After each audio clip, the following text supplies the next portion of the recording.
Hey, this is Kelly Zurich with On Our Best Behavior podcast, and you're listening to the Bigfoot Club podcast. Cryptid sports entertainment for life.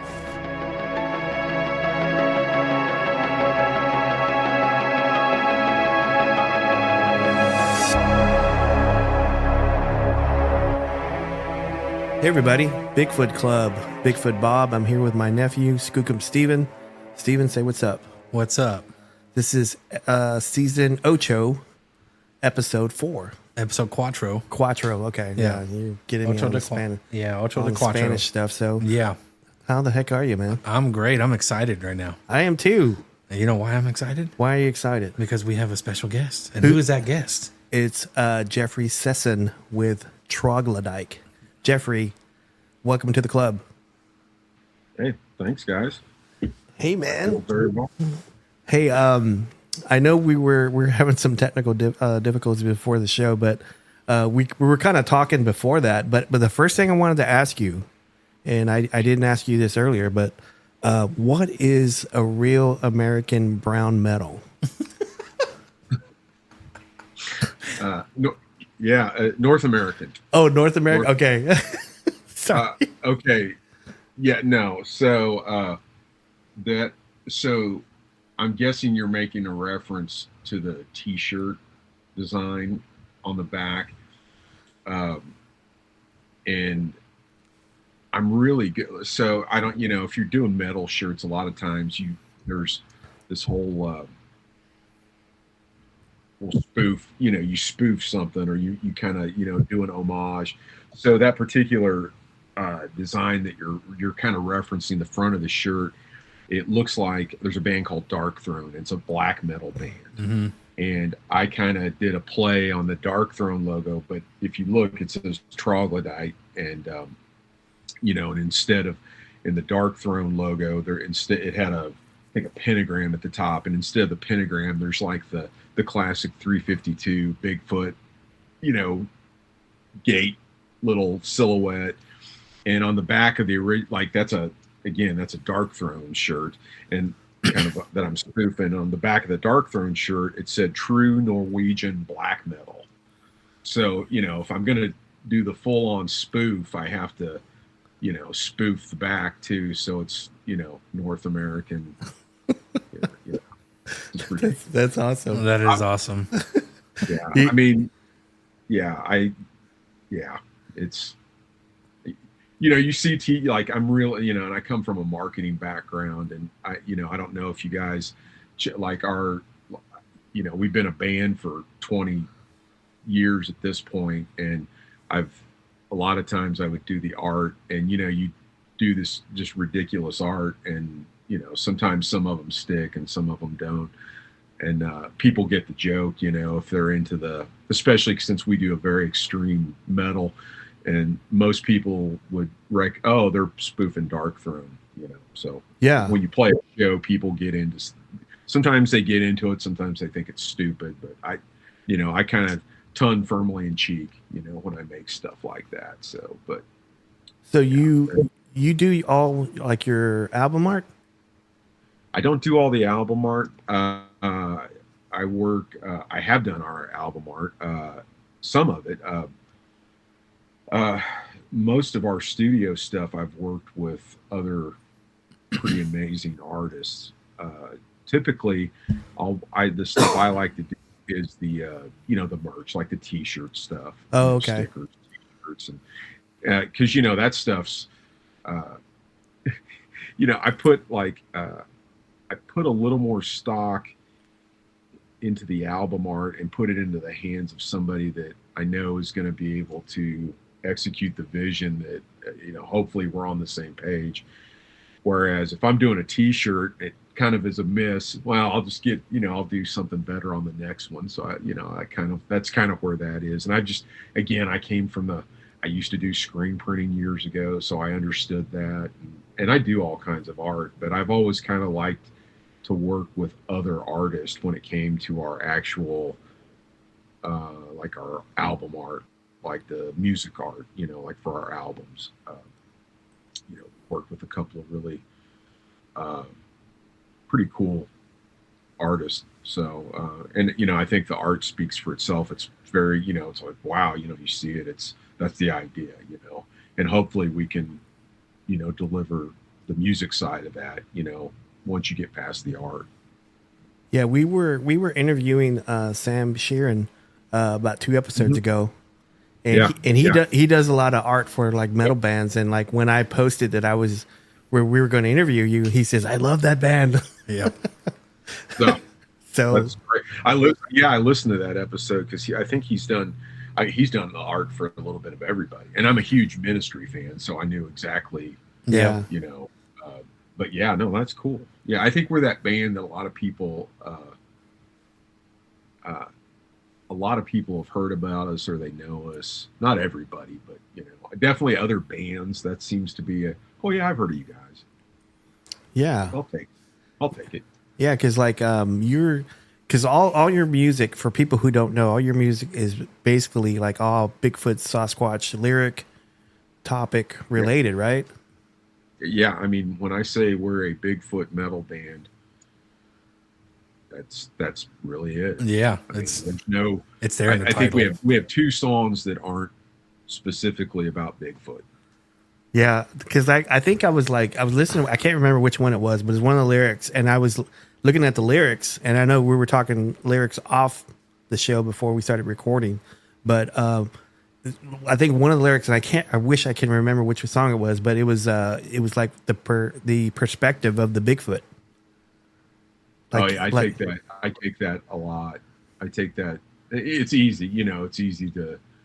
I'm trying to think. God, I mean, we've got like 4 or 5 studio albums now, so they all kind of start to blur together a little bit. But yeah, no, there's definitely. I definitely like that. I like that idea. It's again, yeah. I'm all over the place when I write, but that's a real easy place to put myself in. It's I think Hit by the Hendersons was one that's from his perspective. Yeah. That's an easy one that's just off the top of my head. Yeah, I know that one is specifically, and then a lot of, some of them are from the hunter, the Bigfoot hunter perspective. It's all over the place. Yeah. I think the one I can't remember the song, but it was on Don't Go in the Woods. It was in that album. So, the classic. Don't yeah. Go in the Woods. Who could forget that? Yeah, because it was weird because like I had posted that some months ago, and I credited your group on it, and then you messaged me like right away, and you said, "Hey man, thanks for doing that." And I told Steven, I go, "Hey man, the guy from Troglodyte messaged me." Yeah. And he goes, "Really?" I go, "Yeah." He's the singer. I go, "Oh damn." No, it's crazy. Like I'm not. I try to be as social. I try to be active socially because it's just part of the deal. Yeah. But like if I'm not, you don't go every day, you'll miss stuff. And I've seen some incredible stuff that just like blew past me. That I'm like, holy! Like there was a guy that had done. He took the Welcome to Boggy Creek art and he retooled it as if it was drawn Simpson style. Mm-hmm. It's amazing. And it had been out in the world for a while and I just didn't know it existed. Like, he had kind of posted it and tagged us and, that stuff gets buried pretty easily in the social world. And I finally found it. I'm like, my God, this is just amazing, dude. I was just like, I couldn't stop. I was just like, this is so great. And and I look at the post and it's like from 3 weeks ago or something. I'm like, okay. But I reached out to him and said, thank you for posting that. I'm sorry I'm so bad at, going through tags and untying those knots, but that's pretty typical. Yeah, dude, Bigfoot's been, it's it's interesting to me. I mean, I've always liked Bigfoot, so it's. Yeah, I was gonna say like your the mask y'all wear is like S tier, S tier, especially like the one. Mm-hmm. And I don't want to. because a lot of people, I don't know if they're gonna get offended by it, but like there's one that it literally kind of reminisces like the old school mask of Slipknot. And I don't know if that was the intention there, but it looks cool as hell. Yeah. Well, listen, if I'll take whatever I can get. I mean, I don't think I intentionally made masks because I make all that stuff. I'm an effects guy. I work on movies and do special makeup effects for these. You know, they need all facets of it. You need a monster. You need somebody to get shot or a corpse, or I do all that stuff. So, and I've been making masks since I was a kid. When I started talking about me and originally there was two of us. It was myself and a guy, my buddy Chris Wilson. He's the drummer. We're kind of the two consistent members of the band over the last 20 years. We've had people come and go, but it's always kind of been he and I are the ones who kind of started it. And I told him the idea. We had a mutual friend who introduced us, and he was kind of playing music, and I kind of wanted to get into doing something. And it was kind of a hard sell when I talked to him at first. He's like, "You want to do what? Like Bigfoot? Like, yeah, it was like a hard." But I said, and I said, "Yeah, and we're gonna wear masks." He's like, "Oh man, dude, this just keeps getting worse." And I said, "Let's come up with some songs and see how." If we can't write good music, there's no point in making costumes or masks or whatever. Let's see if so we spent a lot of time just working on music, coming up with the sound we liked and what we wanted to sound like, and we got a handful of songs and we kind of listened to them, and we're like, yeah, I think this is worth the effort. So I made some, I sculpted some masks. And at first they were all just, it was literally everybody wore kind of the same mask, and they were kind of tweaked out a little differently. And we had shirts, kind of these black work shirts and pants that we just kind of all came out and wore the same stuff. And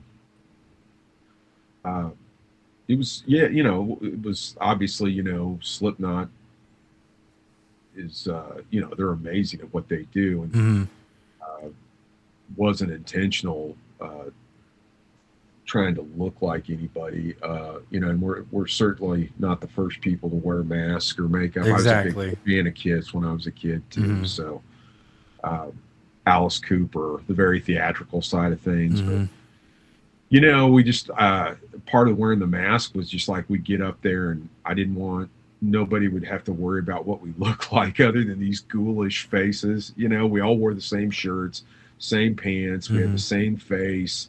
We would get up there, we'd play a half-hour set, maybe. We wouldn't say a word other than the music, and then we would leave. And like the whole idea was like, what the hell did we just see?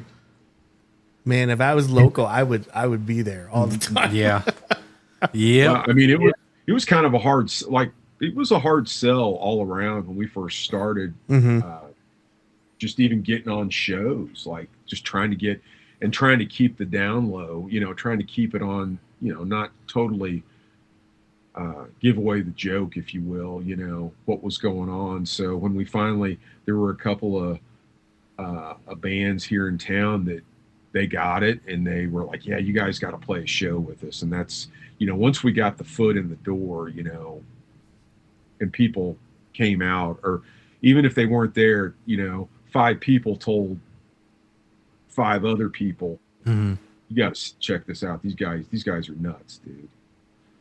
Wow. So I'm not going to say like anything, it takes a while to build a little bit of a following, but we try not to wear out our welcome and play, when you live in a town and you want to play all the time, but you wear out your welcome. So we tried not to do that and really pick our battles. And we were lucky. I had at the time, I didn't really know these guys, but we kind of got in with one of the local promoters who would, when they needed local support for a tour, they reached out to us and said, "Hey, Obituary's coming through. Would you guys be interested in opening the show?"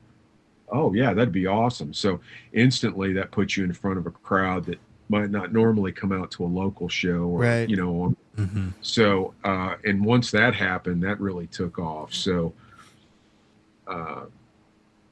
that's kind of how, you know, you kind of it was very organic. You know, we didn't press it. You know, just kind of we kind of did our thing and kind of pushed it out in the world and kind of let people find us, which isn't the best way marketing wise for people to find your band, but you know, it was just kind of testing the water, see if anybody would even like, you know, you get out there and it's like, you know, people are yelling at, you know, you're hoping they don't get out there and start heckling, you know,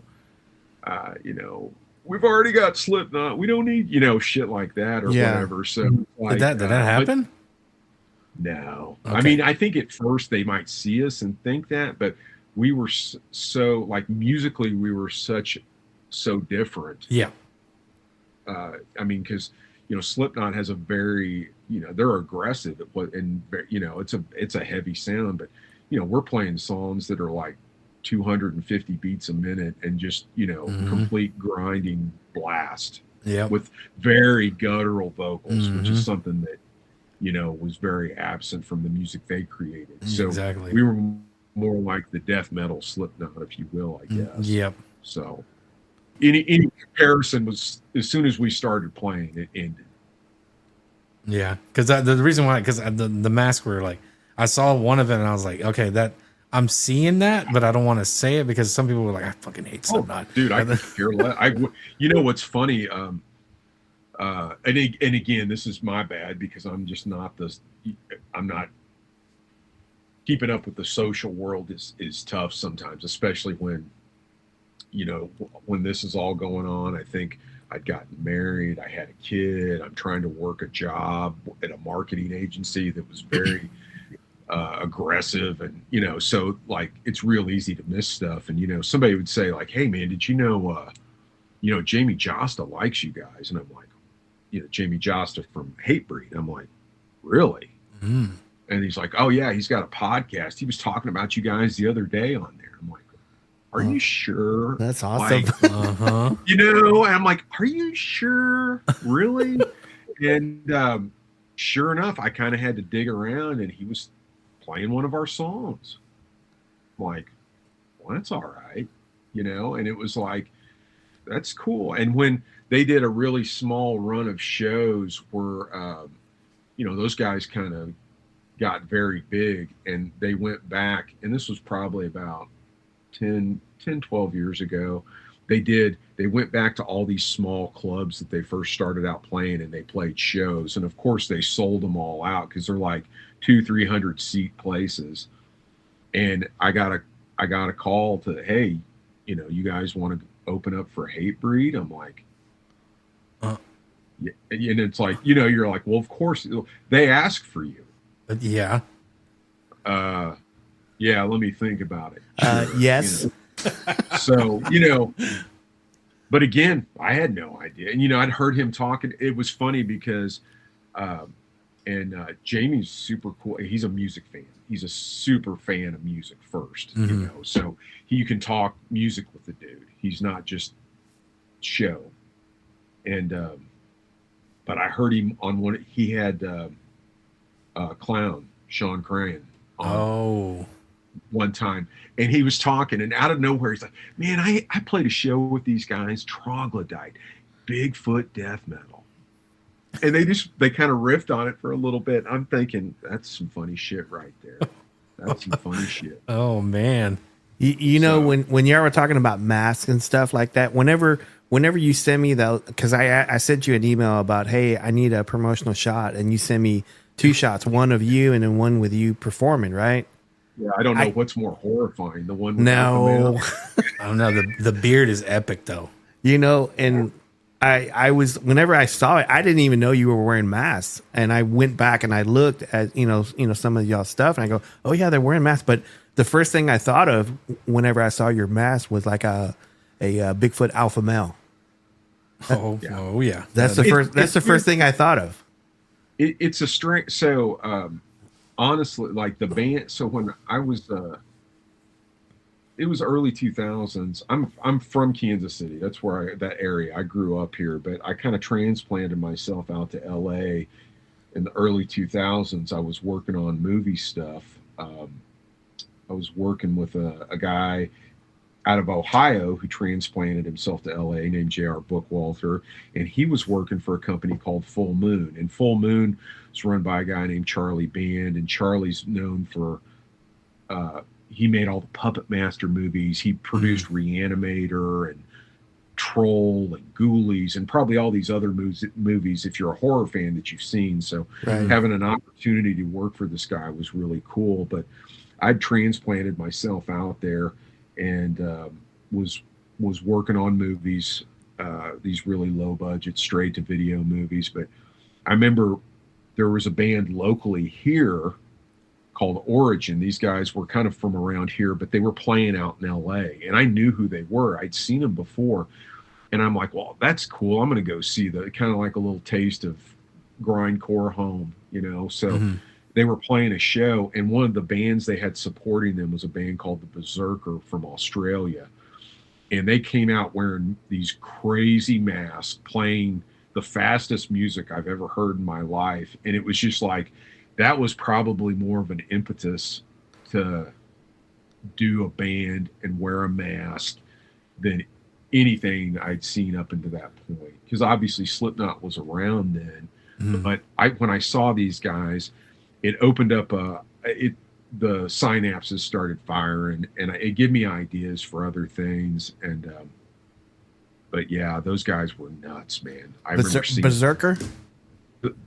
Yeah, they've since I think about 10 years ago, they kind of threw in the towel.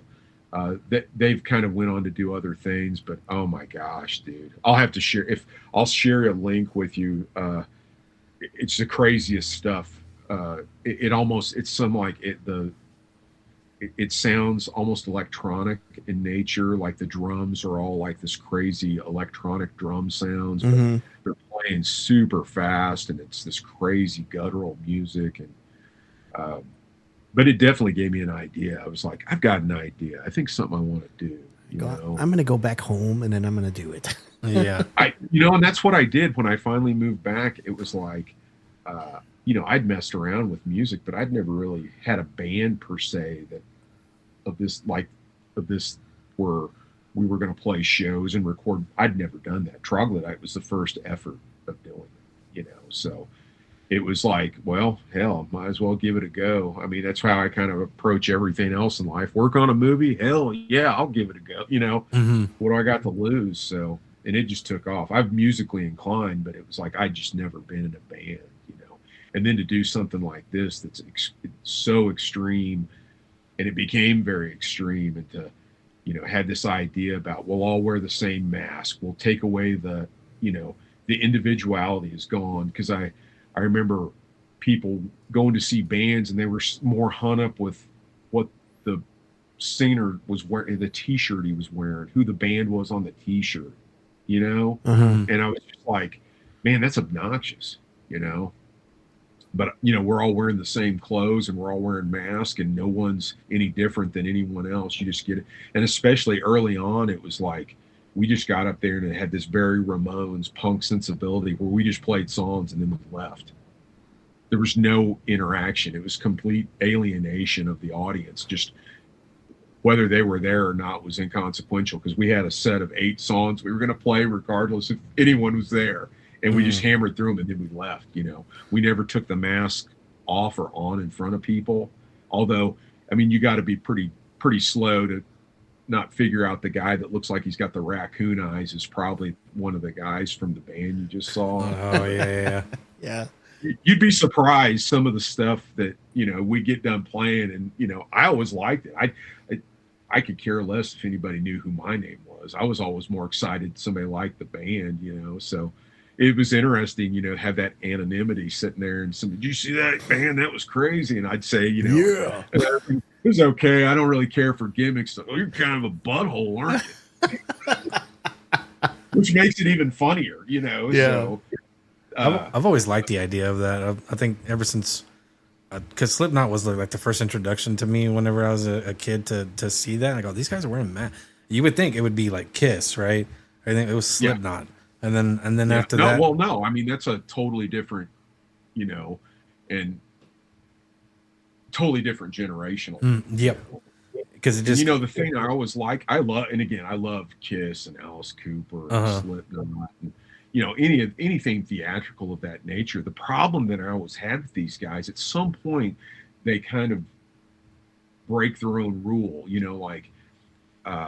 Like somebody like Ghost, who I really liked initially when they came out, but once I knew who it was like some of it was lost with me. It was like, oh, okay, I get it, and it's still kind of cool, but there was something early on when you had no idea who this guy was, where he came from. Yep. The same thing with Kiss, or even Slipknot.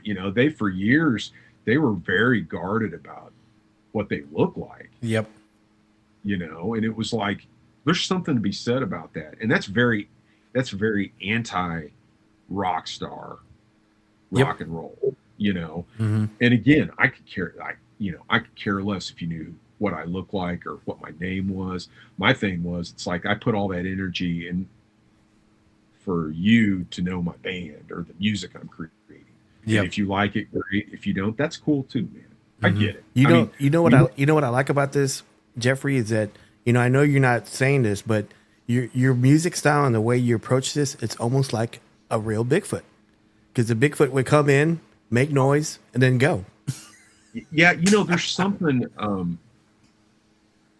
The one, you were asking me if if I'd been on. I've done other podcasts, Bigfoot kind of right related things, and they always they'll at some point they'll inevitably somebody will, or even in non-Bigfoot, just whatever it might be, well, do you believe in Bigfoot? And it's like, I always answer that with like, what I always liked about the idea of Bigfoot being real was that idea that there's something just beyond the trees that we don't know, that's been there forever and could be there.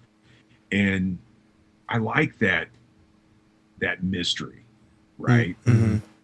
That's the piece that I've tried to, like, if you harness, if you will, and adapt into the music side of things. Everybody's got their take on it, and but like when you're a kid, the complete absolute fascination that, oh my God, are you kidding me? There's this creature that walks among us. I mean, like, and no one, like, that's cool, man. That whole idea is, that childlike fascination that when you first hear about something like that, and how fascinated that you might be, or maybe you're not, Do you think it actually exists? I mean, I've got 5 albums worth of stuff. Yeah. It's there. It's in the files. Again, I think I want to think, is it inconceivable that there's something that lives among us that we may not see every day or know that it exists? Absolutely. Yeah. I think now you get into the hard mechanics of it. That's where things get a little wishy-washy sometimes with people, but that's the idea that I really am truly fascinated by, that there's something just beyond that line of trees that might be looking back at you as you look into the woods. And to me, that's kind of cool. Mm-hmm. Yeah, I think all the people that I've interviewed throughout the years, I mean, I've personally never seen a Bigfoot. I've been in the woods. I've been in the woods, and I've heard stuff. Steven and I've been in the woods, and we've had rocks thrown at us and sticks, and we've been growled at, and the cabin that we're staying in got slapped in the middle of the night. So we've had a lot of experiences, but I've never seen one. But all the people that we interviewed, I don't know if I need to see one now, because I think I trust all the people that I've interviewed. So I full transparency, I don't think I've ever seen anything that I would say, oh, I saw a Bigfoot. But again, I grew up in the wood. I mean, I grew up in the sticks. So we lived in the country when I was a kid, and surrounded by acres of woods. And, you know, it's hard not to think about that stuff. And, you know, there's things that you see or you can't necessarily explain. And, but there is something, again, that fascination, that like that, it's just something about it, man. You know, it's like, you know, people, you know, they'll die on that hill. Some of them, that it's fake, that it's real. Yeah. And that's cool, man. That's cool. You know, I don't have a problem with any of that. Yeah. You know, I think it's fascinating material to mine. It's fascinating material to mine lyrical song content from. That's for sure. Mm-hmm. Yeah, I know. I've done. Let me see. I think I've done maybe like I've interviewed like 3 or 4 people who actually had, you know, Bigfoot physically touch them or was aggressive with them. Yeah. Look, hey, listen. I've had an opportunity to tour and go play all over the place, and I would be lying if I said people didn't come up to me and tell me their Bigfoot stories, because they do. That's awesome. That is awesome. You know, I wish I said I can't be in your club because I was never, manhandled by one, or, you know, like you're telling me, but, you know, it's like, but yeah, people are, was it last year, here in Kansas City, they invited me to come to it's a Planet Comic-Con. It's a big comic book thing. And it was like 3 days, and they had like 50,000 people pour into this thing. And, they had like this maker space where they're like, we know you do movies, you do the music, come down, set up all your stuff so people can come see it. I was like, yeah, sure. And, man, people, great stories. Like, you know, they would see the effects, but then there were people who knew about Troglodyte. It's like, Bigfoot. Oh my God, I got this story I got to tell you. Me and my uncle were out and blah, blah, blah, you know, and it's funny, man. It's like, it's, to your point, how passionate people can be. And, you know, this isn't a joke to a lot of people. Yeah, and I get no. it. I don't want people to ever think I'm making fun of them by doing this stuff. You know, I make, again, it's the whole tongue-in-cheek thing, but, you know, everything we do musically, we take really seriously. Now, you write a song like Murderous Bipedal Hominid Rampage, in parentheses, where are my legs? Yeah, it's kind of hard to take that real seriously, but, you know, when you hear the song, I mean, it's a toe tapper, and it's, if you like fast metal songs, well, that's going to be your jam, you know. And if you want to read what I'm talking about, you can go and find the lyrics and go, wow, that's kind of crazy cool. Is that real? Yeah, that's a real story. Yeah. I think, because I think you know, what was most of the people that I've talked to, you can kind of tell when someone's like bullshitting you, or when someone's convinced that they actually saw something. And there was like a couple people that I've talked to, and that they were like, they're still shook up about it. Yeah, and no. it bothers them to this day. And but you can just kind of tell. I feel like there's also something to be said to a lot of people who have had these encounters. They probably don't talk about it. Yeah. And they've got to be in a certain circle where they feel comfortable enough to talk about it, and they know they won't be ridiculed or made fun of. And I think that's a thing too. You know?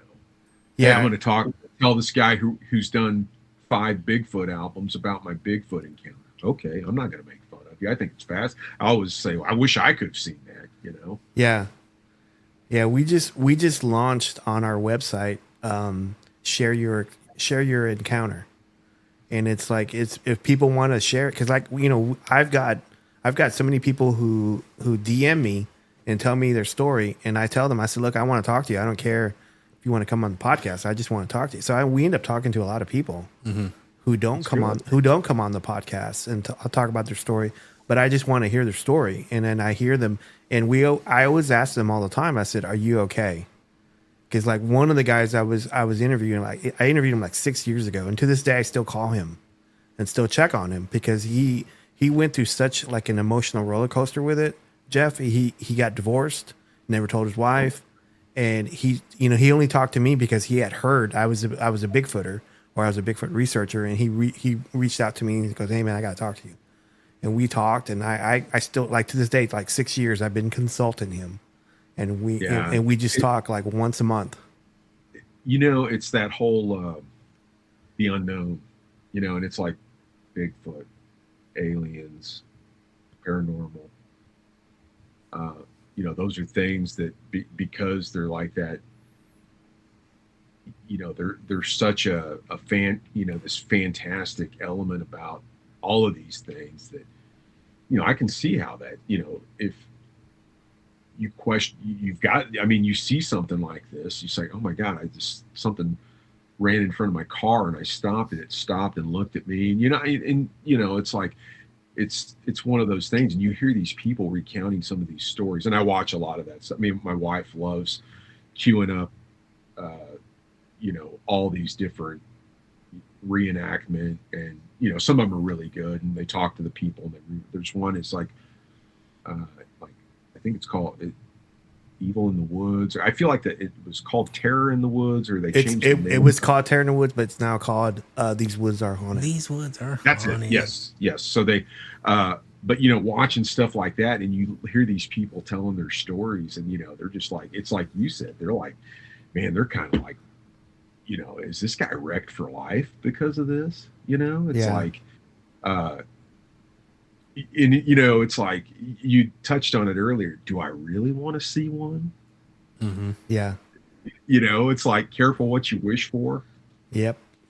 That's what I tell people. I say, you can't unseen what you see. So, and generally, it always happens to people that are not looking for it. Yeah, they're there just to camp, or they're just driving on the road, and they're just listening to what Troglodyte, and then they're all like, it just happens. I might question. Yeah, that I might question. I was listening to Troglodyte and I saw a Bigfoot. Mm-hmm. Yeah, really? Okay. Hey, I was gonna ask you if because you're based in Missouri, right? Right. Yeah. You should write a song called Momo. You did say I'm that. very familiar with Momo, and it's funny. You would think you would run. You'd think you've got. Let me see. Yeah, there's five albums, 5 studio albums, mm-hmm. and you would think you would run out of ideas at some point, and obviously you don't, because I have yet to be musically inspired or had that one hook or whatever it is that, okay, I got Momo. But I know actually I read Lyle's book, the Momo book. I remember when he put that out, he's like, oh, I got to get that. There's definitely some stuff I could definitely mine from there, mm-hmm. material wise, to like bend into a song. And I'm familiar. I'm very familiar. It just hasn't happened yet. There was another one that actually we interviewed this guy last year. He does Bigfoot Knows Karate. He does a comic book called Bigfoot Knows Karate, and so this Bigfoot. It's a samurai, and he fights like these other cryptids and these other creatures. And we were doing a session with him where it was like behind the scenes for his comic book, because we loved his comic book, and so he loved our take on it. He invited us on his like DVD deal to describe this comic book. And so I showed him this picture of this, because I had this story of this lady was telling me a story about this Bigfoot that was coming up on her property, and it wasn't walking upright, Jeffrey. It was on all fours, but his all fours were spread out, like wide out, like a spider. Like a spider, yep. Like a spider walk. And so after this show, I'm going to send you this picture of this drawing of this Bigfoot doing a spider walk, and you should do a song called Spider Walk. I'm inspired by, like, it's funny you saying that, but I like the last album we did, the last studio one we did was hierarchical ecological secession. It's food chain. We call it Welcome to the Food Chain. Of course, I have to come up. I just can't call it something simple. I have to come up with something. I love ridiculous. It. Yeah. So, like, every other album has a ridiculous title like that, I think. So, but one of the songs in there, I read it was a really short, almost like a short story. I remember getting it. I think I came across it electronically, and it was called Bigfoot Stomp. Bigfoot Crank Stomp. And it was basically the gist of it was about a guy who had captured a Bigfoot, chained him in his basement, and got him hooked on crack. Oh, wow. Wow. So, I mean, listen, inspiration doesn't come at me any harder than that. That is. So on that album, there's a song called Sasquatched. Ah. In parentheses, it's Bigfoot Crank Stomp. And the it's funny, I put that out in the world, and the guy who, Eric Williams, I believe is his name. God, I hope that's his name. Really super nice guy, had reached out to me. I think he even sent me a copy of the book, and super nice guy. And I said, obviously, I was very inspired. I took liberties with the material, but I was very inspired. So I hear stuff like that, and then I get it. You see something. I've seen some crazy Bigfoot, like you said, the comic book, and the stuff it's very tongue in cheek. Like there's a song on the same album on Food Chain, and it's found guilty in a wrongful death lawsuit for shooting a man wearing a Bigfoot costume. That's awesome. So I mean, it's just something I thought of one day. It's like, man, because there's a I'm surprised somebody hadn't been shot for wearing and then there's that other we know stuff, of. there's that we know. There you go. Okay. Well played, Steve. Well played. But yeah, then there's songs like there's one called Dyatlov, about the Russian the hikers. Yeah, the hikers that got brutally killed. I don't know. Yeah. So not necessarily a Bigfoot thing, but that was one of the lore, like what happened to these guys. So, some say it was like some weird Russian experiment. Some say, they just went mad in the snow. So I take the Bigfoot angle with it, That's just my take, so it's like, but I totally get it. I'll see some pretty crazy art or like a comic book or something, and it's hard not to be inspired. Or a movie, a lot of the Bigfoot movies are pretty terrible, but every now and then you'll see one that's actually good or at least watchable, so I mean that's hard. That's part of the thing that Troglodyte came from, was like my love of Welcome, it's like Boggy Creek, Legend of Boggy Creek, and those Sun classic mysterious monsters, like the kind of the predecessor of Unsolved Mysteries, but it was just in the cryptid world, where they had Peter Graves, narrating, and they did the creepiest reenactments ever. Yeah, when they're telling the stories, like the kind of shit that would just like literally like, I can't go to sleep tonight, Mom. I watch this, like you can't watch those no more. It's like, but you can't keep me away from it. So I mean, that's where all this stuff came from. It's like, I think These Woods Are Haunted is probably the best depiction of Bigfoot stories that I've actually seen. They're really good. Yeah, they're really good. They're really well done, and I feel like they make the effort. Yeah, because they put stuff in there that a normal sighting would normally not show. Like for example, really great example. One of them was a Bigfoot was like terrorizing this one guy that was on a deer stand, and it was behind a tree and it was rocking back and forth. Yep. And it was. I know exactly the one you're talking about, dude. That's a good one. And that one was in, I think it was, I want to say it was in Keachima, Louisiana. It was on the border of Texas, in which we call, as a researcher in the 90s and in early 2000, we call that Monster Central, because there was a lot of Bigfoot that were very aggressive in that area. And so, just stuff like that. And then, like, I think the movie Exist. I don't know if you've seen the movie Exist. Yes. The Eduardo Sanchez movie. It's great. That one, the scene where the biker is going down the trail and that Bigfoot was running adjacent to him. So good. That was like so depicted in a real way that I've interviewed people, and like I interviewed this one guy that was he was the lineman in East Texas somewhere, and he was working on the line, and this Bigfoot started throwing rocks at him, and then when he saw it was a Bigfoot, he came down the pole as fast as he could, ran to his truck, and took off running.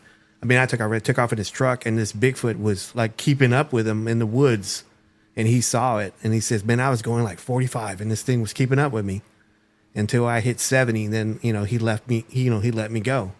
But stuff like that is just like those shows like that. I kind of gravitate toward, and I said, "Man, this is a really, really good show." I need to start watching. Yeah, that one's real.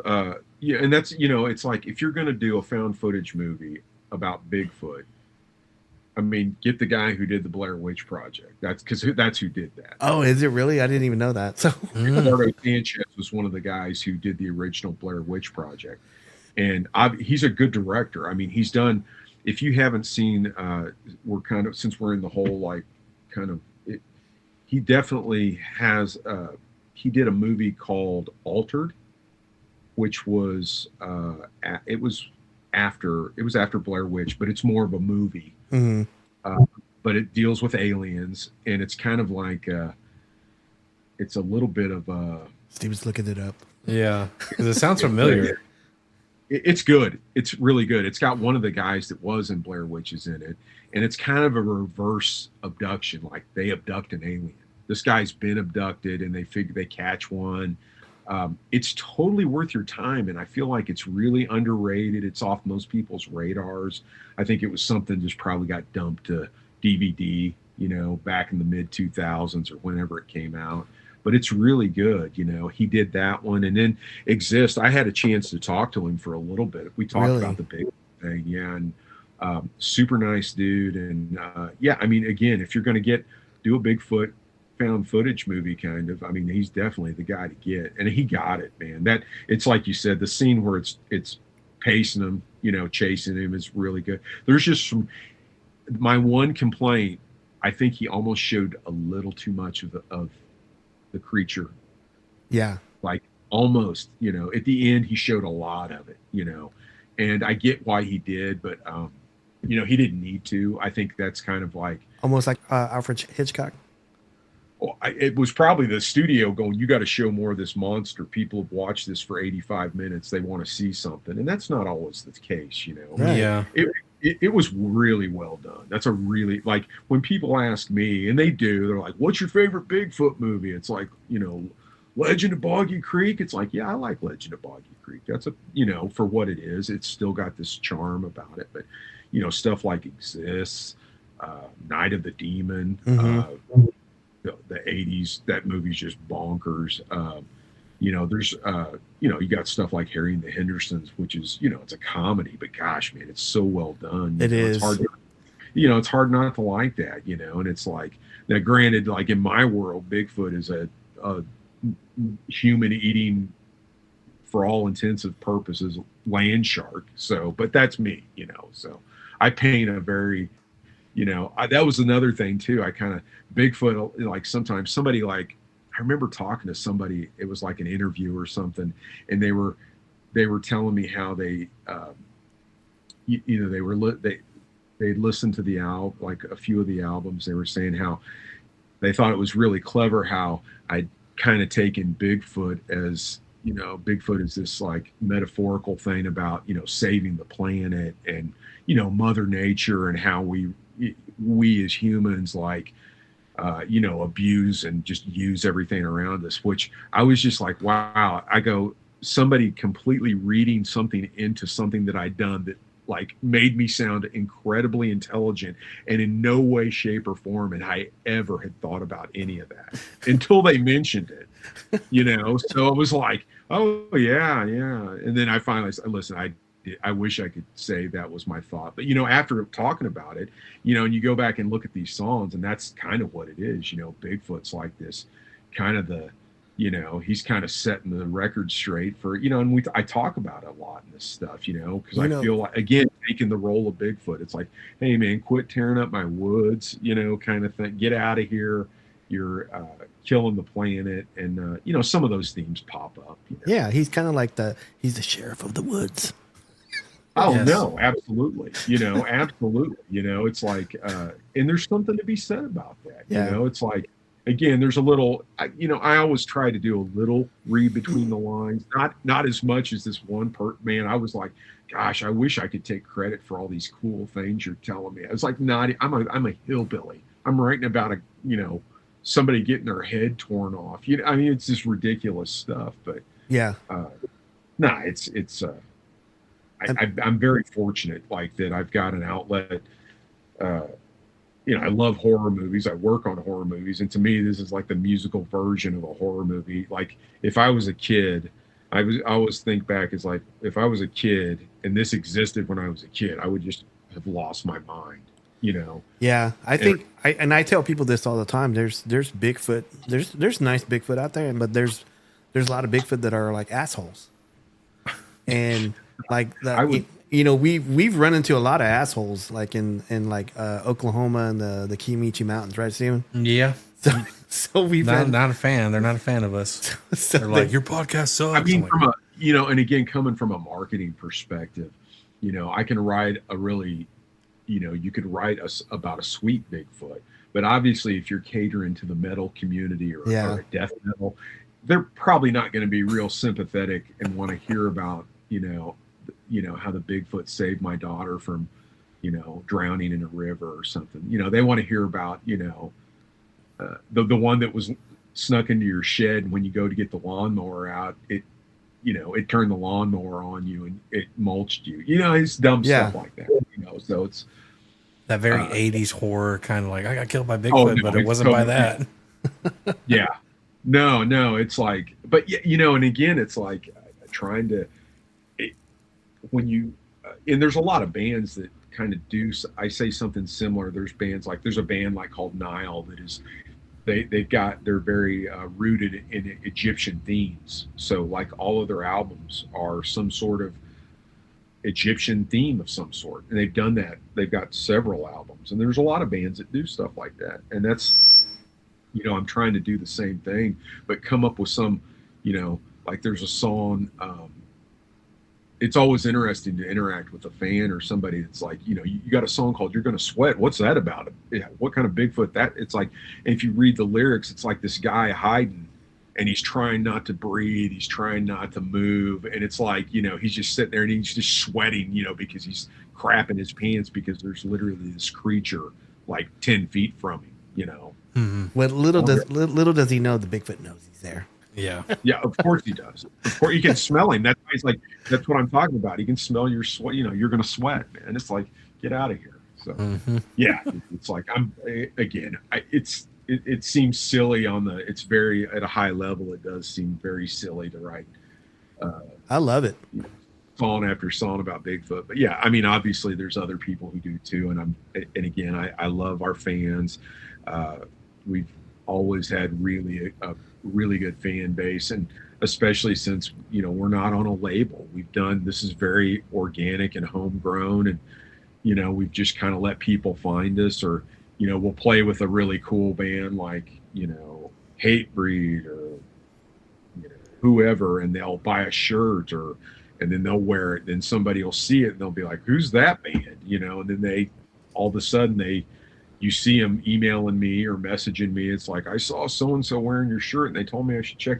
So, you know, it's definitely not the fastest way to get a fan base, but it, you know, over the course of 20 years, I've been very fortunate that people have found us and they like what we do. And I've started putting the music out on vinyl, you know, because people love it, you know, and I've tried to take great care in curating all this stuff to make sure that, you know, people can listen to it if they want to. Mm-hmm. Yes, it is what it is, man. It's definitely interesting. So what they need to do is they need to make like kind of like a big budget horror Bigfoot movie and have them do the soundtrack. You yes. read my mind. The only bad thing is it's like, you know, and our music's been in some movies, which is cool, very cool. But you know what happens? It's when they, you know, the character walks into the gas station and the person working there's got a little radio behind there and you can hear about 10 seconds of the song. That's where we're in the movie. Yeah. You know, I get it. It's not everybody's cup of tea. No, it needs to be the scene where he rips the face off. Exactly. Oh yeah.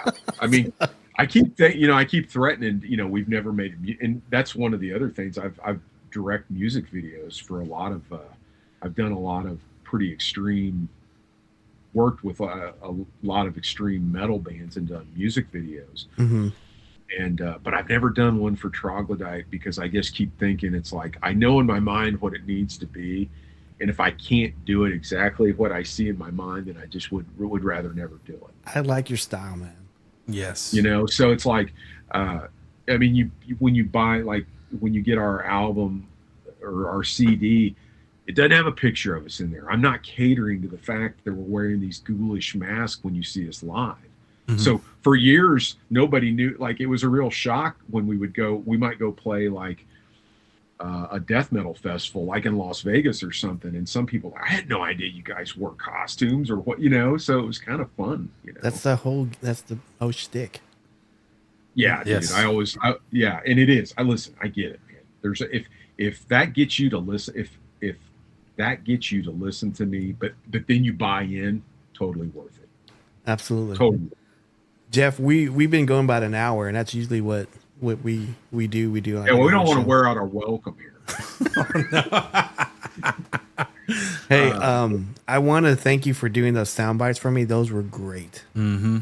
Oh no, well, you know, it's funny. I do. I just did them. I've got a little set up here in the office. I think I just popped up. I do voiceover work sometimes. I used to do that in my marketing life years ago. So, yeah, but not a problem.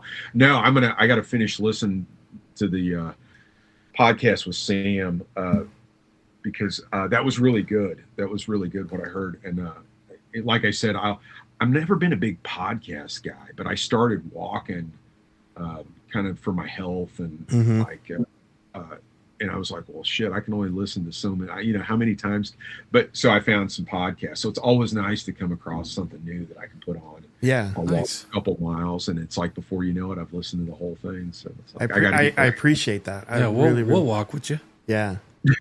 I really appreciate that. That means a lot to me. No, it's, yeah, I don't want to, no, I like, again, I appreciate you guys like the pimp and reaching out to me and yeah, man.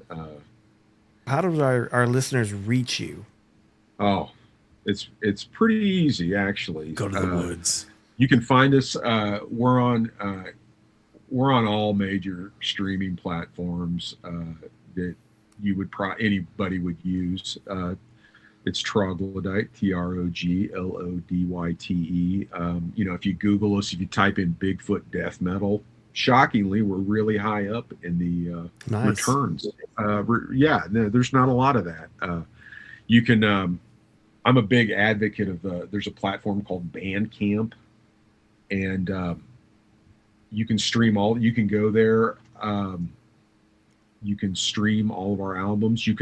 Most of them you can download for free if you want to. Oh, wow. You know, so.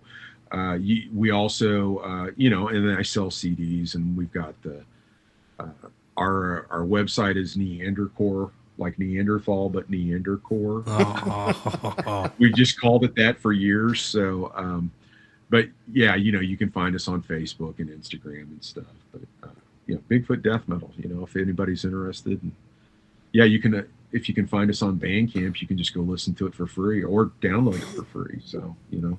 Whenever I put this out, I'll add all your links on the show notes. Oh, I appreciate that. That'd be great. That way I can get a vinyl too. Yeah, get a vinyl.